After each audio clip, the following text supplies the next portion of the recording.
Hello, my name is Lindsay Morgan, and I'm from the Dallas Sex Workers Outreach Project.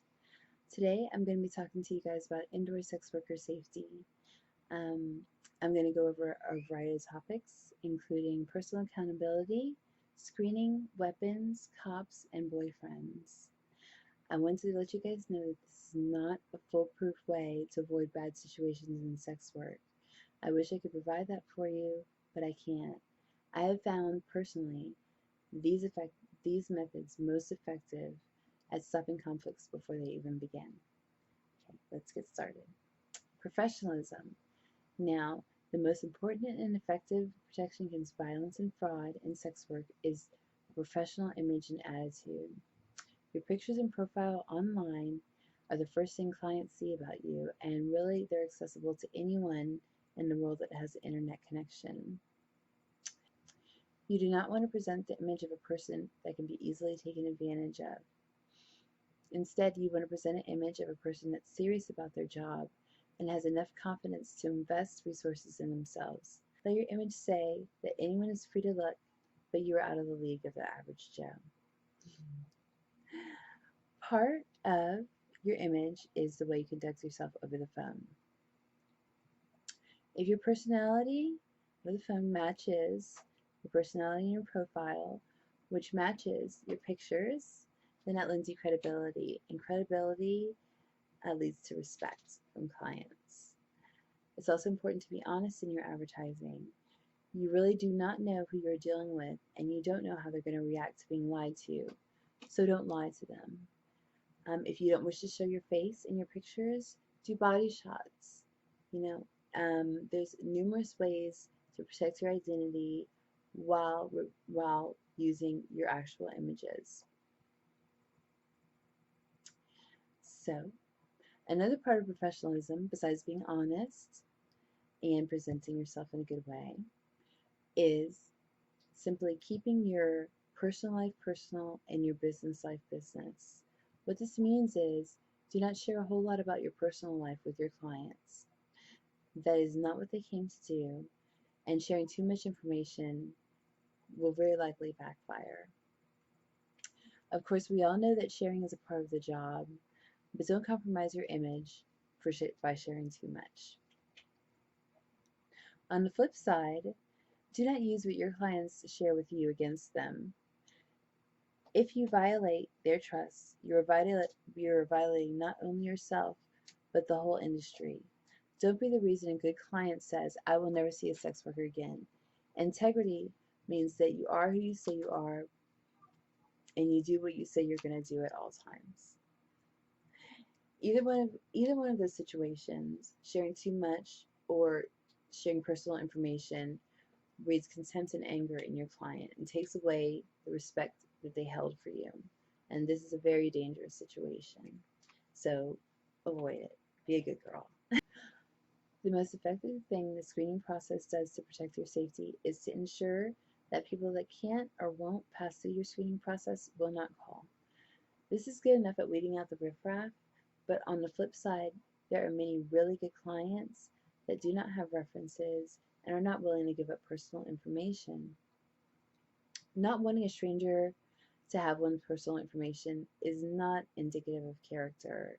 So just use your gut instinct when it comes to gauging the person over the phone. There are many sites, like locally we have Preferred 411, Date Check, TER, ECI, that offer verification or screening of clients through the site. P411 is my favorite. Preferred 411 is my favorite because every member, male and female, has to be screened in order to ensure their safety. So if you get a client that's preferred 411, it's pretty likely, 99% likely, that this is a safe client. Sites like ECI and TER are really good at screening clients that review. You can always go back on the client's profile and see the girls that they have reviewed before and contact them for information rather than using the information that the guy provides you. P411 again is the best, and it is free for providers to use, so I suggest you look into it for screening. Weapons. Now we're getting into the good stuff. Keep one. I think some mace, a taser, a screwdriver for stabbing. Knives are totally useless. You will only hurt yourself. And why would you want to do that? Guns are a completely different thing. They're much trickier. If you have one, make sure first of all that you're legally able to carry a gun. And second, that you go to a gun range with your gun and learn how to shoot it. And please get a concealed handgun permit so that if something does happen, you will not be the one going to jail. Guns scare me, but if that's what you want to do, then just make sure you're super careful about it. Okay, and cops. Honestly, if you're scared of the cops, you need to get a legal job. It's inevitable. It's very likely in this profession, it being illegal, that you're going to run into the cops. If you get arrested, understand that they're doing their job just like you're doing your job. Don't fight them. You will never win. You will get much better treatment if you are nice to them. Remember, you catch more flies with honey than you do with vinegar. If you need to call them for something, then do not hesitate to do that.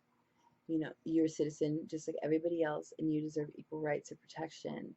Just make sure that you're not bringing them to a situation that could potentially incriminate you.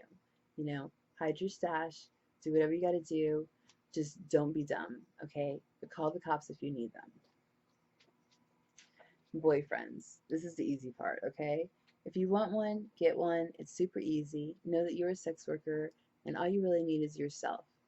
Don't get mistreated because you're afraid to be alone, because I can almost guarantee, girl to girl, that you're not going to be alone for very long.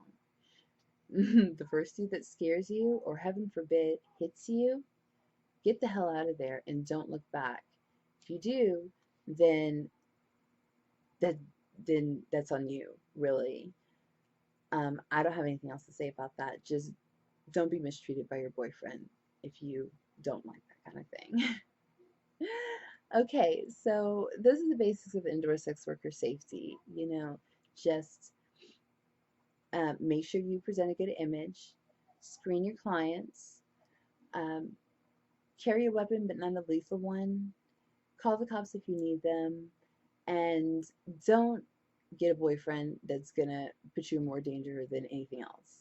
You know, if you follow those rules, you will have a safe experience as an indoor sex worker.